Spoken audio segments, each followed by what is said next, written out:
Welcome to Padma recipes అండి. ఇవాళ నేను చేయబోయే రెసిపీ వచ్చి అటుకులు ఆలుగడ్డతో స్నాక్స్ అండి. దానికోసం నేను ముందుగా ఉడకబెట్టి పెట్టుకున్న ఒక పెద్ద సైజు బంగాళదుంప ఇలా ఉడకబెట్టి పెట్టుకున్నానండి. అటుకులు ముందుగా 5 నిమిషాలు నానబెట్టి శుభ్రంగా క్లీన్ చేసి నానబెట్టి పెట్టుకున్నానండి. ఇప్పుడు ముందుగా నానబెట్టుకున్న అటుకులు ఒక గిన్నెలోకి తీసుకోండి.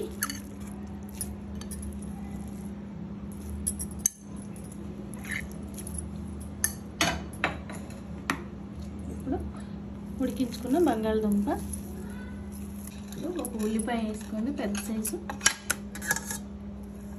ఉల్లిపాయ అండి, కొంచెం కొత్తిమీర. ఇవి ఉల్లికాడలు మీ దగ్గర ఉంటే వేసుకోండి, లేకపోతే లేదండి.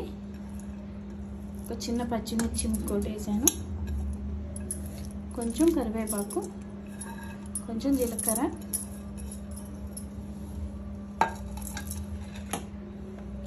ఒక స్పూను కారం,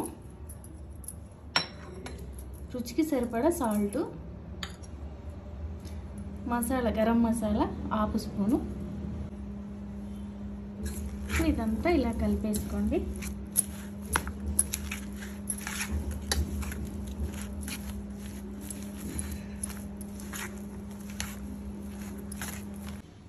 ఇదంతా ఇలా కలిపి పెట్టుకున్నాం కదా.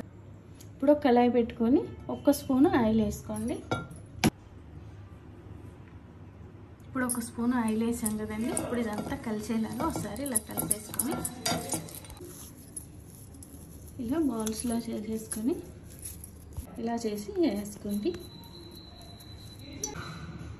ఇప్పుడు ఆయిల్లో ఇలా యాడ్ చేసుకోండి.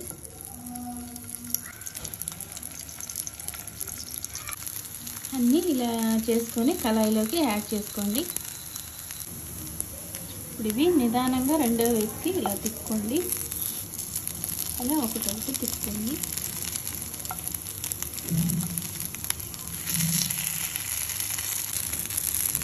ఇది హైలో పెట్టుకోండి, సిమ్లోనే పెట్టుకోండి.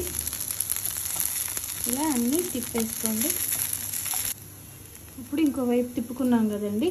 ఇప్పుడు మూత పెట్టేసుకొని అవి కూడా ఆ కలర్ వచ్చే వరకు ఉంచేసుకోండి. చూసారు కదండి, ఇలా రెడీ అయిపోయింది. ఇప్పుడు స్టవ్ ఆఫ్ చేసుకొని ఒక ప్లేట్లోకి తీసేసుకోండి. చూసారు కదండి, అటుకులు స్నాక్స్ ఎలా చేసుకున్నాను. ఇది పిల్లలు ఏం తినడానికి ఇంట్లో ఏం లేనప్పుడు పిల్లలకి త్వరగా చేసి పెట్టుకోవచ్చండి. ఇది చాలా ఇష్టంగా తింటారు. ఈ రెసిపీ మీకు నచ్చితే లైక్ చేయండి, షేర్ చేయండి, సబ్స్క్రైబ్ చేసుకోండి.